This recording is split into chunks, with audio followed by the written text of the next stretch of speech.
France के राष्ट्रपति Emmanuel Macron ने पीएम मोदी को फ्रांस के सर्वोच्च पुरस्कार Grand Cross of the Legion of Honour से सम्मानित किया। पीएम मोदी ये सम्मान पाने वाले पहले भारतीय पीएम बने। पेरिस में पीएम मोदी के सम्मान में निजी भोज का आयोजन किया गया। राष्ट्रपति इमैनुअल मैक्रों द्वारा आयोजित निजी रात्रि भोज में पीएम मोदी ने हिस्सा लिया। पेरिस में पीएम मोदी ने भारतीय समुदाय को किया संबोधित। पीएम मोदी बोले, भारत फ्रांस की दोस्ती अटूट है। प्रधानमंत्री ने पूरी दुनिया को बताया एक परिवार। ये आत्मीयता सिर्फ दो देशों के नेताओं के बीच नहीं है, ये भारत फ्रांस की अटूट दोस्ती का प्रतिबिंब है, रिफ्लेक्शन है। पेरिस से पीएम मोदी ने आतंकवाद को लेकर बड़ी बात कही। पीएम मोदी बोले, आतंकवाद से भारत की लड़ाई जारी, कट्टरवाद से निपट रहा है भारत। आतंकवाद हो, कट्टरवाद हो, भारत का प्रयास दुनिया के लिए मददगार साबित हो रहा है। भारतीय समुदाय को संबोधित करते हुए पीएम मोदी बोले, दुनिया भारत को करीब से जान रही, भारत पूरी दुनिया के लिए मददगार है। पूरा G20 समूह भारत के सामर्थ्य को देख रहा है। भारत का प्रयास दुनिया के लिए मददगार साबित हो रहा है। पेरिस से पूरी दुनिया को पीएम मोदी का बड़ा संदेश। पीएम मोदी बोले, भारत की परंपराएं जीवंत, तमिल को बताया दुनिया की सबसे पुरानी भाषा। भारत अपनी इस महान परंपरा को आज भी जीवंत बनाए हुए है। दुनिया की सबसे पुरानी भाषा तमिल भाषा है। पेरिस में भारतीयों को संबोधित करते हुए पीएम मोदी ने भारत में निवेश करने की अपील की। पीएम मोदी बोले, भारत दुनिया का चमकता सितारा है, भारत में निवेश के अवसर हैं, भारत में निवेश का सही समय है। और इंटरनेशनल एजेंसी कह रही है कि भारत आगे बढ़ रहा है, भारत ब्राइट स्पॉट है। भारत में इन्वेस्टमेंट की अभूतपूर्व अपॉर्चुनिटी बन रही। पीएम ने कोरोना काल की चुनौतियों को भी याद किया। पीएम मोदी बोले, संकट में हर देश में मदद भेजी गई। जंग का मैदान हो या फिर प्राकृतिक आपदा, भारत अपने नागरिकों को संकट में देखकर सबसे पहले एक्शन में आता है। पीएम ने पेरिस में चंद्रयान 3 की लॉन्चिंग का भी जिक्र किया। पीएम मोदी बोले, भारत हर क्षेत्र में तरक्की कर रहा है।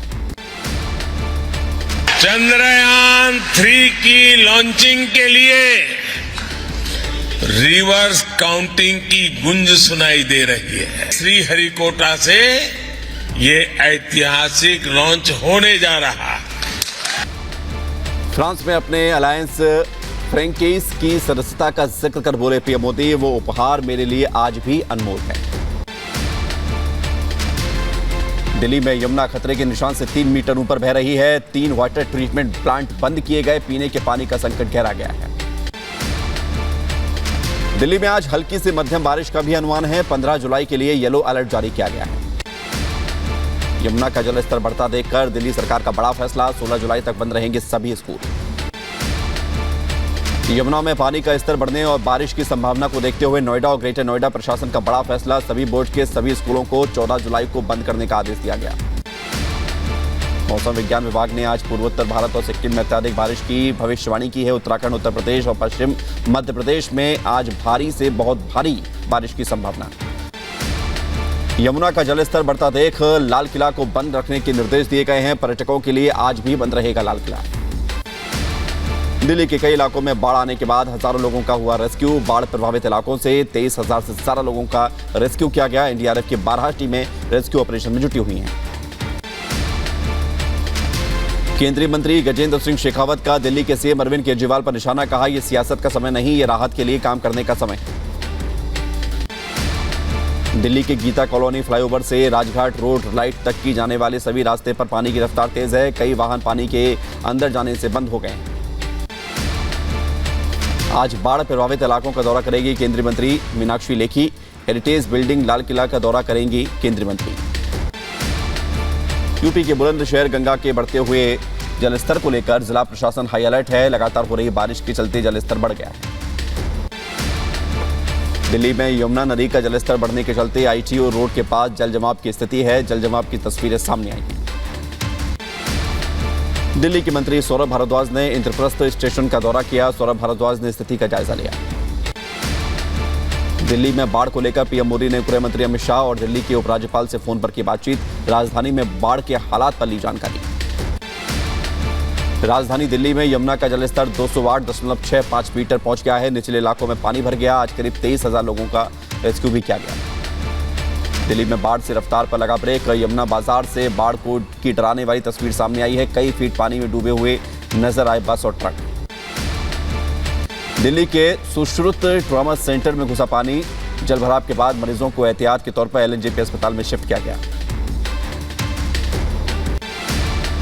दिल्ली में निजामुद्दीन इलाके में भी घुसा उफनती यमुना का पानी। सैलाब की तस्वीरें आई सामने। दिल्ली में यमुना के जलस्तर बढ़ने के चलते मजनू का टीला में आउटर रिंग रोड बंद कर दिया गया। दिल्ली में यमुना का जलस्तर बढ़ने के बीच हनुमान मंदिर के पास यमुना बाजार क्षेत्र में आया बाढ़ का पानी। रेस्क्यू ऑपरेशन के लिए बोट तैनात किया गया। यमुना में बाढ़ की वजह से दिल्ली सटे हुए गड़ी मेंढू गांव में भी बाढ़ आई। यमुना सटे हुए इलाके यहां पे लोग रह रहे, उनको सुरक्षित जगहों पर शिफ्ट किया गया। दिल्ली में गाड़ियों की रफ्तार पर भी बाढ़ का असर दिखा। सराय काले खां में लगा लंबा जाम। धीरे धीरे रेंगती हुई नजर आई गाड़ियां। यमुना में जलस्तर बढ़ने के बाद कई इलाकों में ट्रैफिक डायवर्जन। कश्मीरी गेट के पास लगा भारी ट्रैफिक जाम। दिल्ली में बढ़ सकता है पीने के पानी का संकट। यमुना में बाढ़ के चलते वजीराबाद, ओखला और चंद्रावल वाटर ट्रीटमेंट प्लांट बंद कर दिए गए हैं। प्रशासन पानी की वैकल्पिक व्यवस्था में जुटा हुआ है। दिल्ली में बाढ़ की वजह से हो सकता है पीने के पानी का संकट। 3 वाटर ट्रीटमेंट प्लांट बंद कर दिए गए। दिल्ली के सभी स्कूल कॉलेज भी रविवार तक बंद। दिल्ली के एलजी विनय सक्सेना ने बाढ़ की स्थिति को लेकर बड़ी बैठक की। बैठक में दिल्ली के सीएम अरविंद केजरीवाल, मंत्री भी हुए शामिल। अमित मालवीय का आम आदमी पार्टी सरकार पर निशाना। बाढ़ में क्या 45 करोड़ का शीश महल डूबा? हालात को संभालने की जगह दोषारोपण कर रहे हैं केजरीवाल। यमुना का जलस्तर कम होने का अनुमान। हथनीकुंड बैराज के 18 गेट किए गए बंद। हथनीकुंड बैराज से पानी का लेवल 80,000 क्यूसेक तक पहुंचा। केंद्रीय मंत्री गजेंद्र सिंह शेखावत का सीएम केजरीवाल पर निशाना। अपनी विफलता छुपाने के लिए केजरीवाल ने लिखी चिट्ठी। स्थिति को देखते हुए कदम उठाएं। उत्तर प्रदेश के लखीमपुर खीरी में शारदा नदी के कटान के बाद दिखा रौद्र रूप। प्राथमिक विद्यालय में नदी का पानी घुसा। यूपी के बागपत में बाढ़ जैसे हालात। पानी की तेज धार में सड़क के 2 हिस्से कटे। किसानों की सड़क फसल भी बर्बाद हुई। हिमाचल प्रदेश में देखा कुदरत का कहर। अब तक हुई बाढ़, बारिश और लैंडस्लाइड में 90 से ज्यादा लोगों की मौत हुई। दिल्ली में गृह मंत्री अमित शाह से मिले हिमाचल के पूर्व सीएम जयराम ठाकुर। बारिश से हिमाचल को हुए नुकसान को लेकर बातचीत की। अमित शाह से मिलने के बाद बोले जयराम ठाकुर, हिमाचल में बाढ़ बारिश से काफी नुकसान हुआ। गृह मंत्री ने हर संभव मदद कर दिया भरोसा। उत्तराखंड में बारिश के खतरे को देखते हुए येलो अलर्ट जारी। 6 जिलों में स्कूल बंद। 450 गांवों से टूटा संपर्क। हरिद्वार में भी बाढ़ का खतरा। उत्तराखंड के कोटद्वार में भारी बारिश का कहर। कोटद्वार में मालन नदी के तेज बहाव से टूटा पुल। यूपी के अलीगढ़ में खतरे के निशान के ऊपर बह रही यमुना। दर्जनों गांवों में घुसा पानी। किसानों की फसल चौपट हुई। यूपी के लखीमपुर खीरी में उफान पर शारदा नदी। नदी में हो रहे जबरदस्त कटान से घर तबाह हुए। भारतीय वायुसेना ने अंबाला में राहत कार्यों के लिए 2 मीडियम लिफ्ट हेलीकॉप्टर तैनात किए। आईएएफ के हेलीकॉप्टर्स ने 2000 किलोग्राम राहत सामग्री पहुंचाई। हरियाणा के टांगरी नदी में बढ़ा जलस्तर। राज्य के गृह मंत्री अनिल विज हालात का जायजा लेने पहुंचे। मिशन चंद्रयान 3 के लॉन्च का काउंटडाउन शुरू हुआ। आज दोपहर में होगा प्रक्षेपण। मिशन मून की सफलता के लिए तिरुपति मंदिर में चंद्रयान 3 के मॉडल के साथ इसरो के वैज्ञानिकों ने की पूजा। आज दोपहर आंध्र प्रदेश के श्री हरिकोटा से किया जाएगा लॉन्च। हिमाचल में भारी तबाही के बीच मंडी कुल्लू का दौरा करेंगे बीजेपी अध्यक्ष जेपी नड्डा। बाढ़ से नुकसान का जायजा लेंगे। नेता प्रतिपक्ष जयराम ठाकुर और प्रदेश अध्यक्ष राजीव बिंदल रहेंगे साथ। आज सहारनपुर के दौरे पर रहेंगे सीएम योगी। बाढ़ग्रस्त क्षेत्रों का करेंगे हवाई निरीक्षण। एकनाथ शिंदे गुट के विधायकों के मामले में आज बड़ी सुनवाई। विधायकों के खिलाफ लंबित अयोग्यता मामले को लेकर उद्धव गुट के विधायक सुनील प्रभु की याचिका पर सुप्रीम कोर्ट करेगा सुनवाई। दिल्ली शराब घोटाला मामले में जेल में बंद पूर्व डिप्टी सीएम मनीष सिसोदिया की याचिका पर सुनवाई। सिसोदिया की ओर से दाखिल जमानत याचिकाओं पर सुप्रीम कोर्ट 14 जुलाई को करेगा सुनवाई। पटना में बीजेपी नेताओं पर हुए लाठीचार्ज के विरोध में आज बिहार बीजेपी मनाएगी काला दिवस। बिहार बीजेपी अध्यक्ष सम्राट चौधरी बोले, तेजस्वी ला रहे जंगल राज रिटर्न। पटना में बीजेपी नेताओं पर लाठीचार्ज के विरोध में बोले जीतन राम मांझी। कहा, नीतीश पर 302 का मुकदमा दर्ज होना चाहिए और मृतक के परिवार को मुआवजा मिले।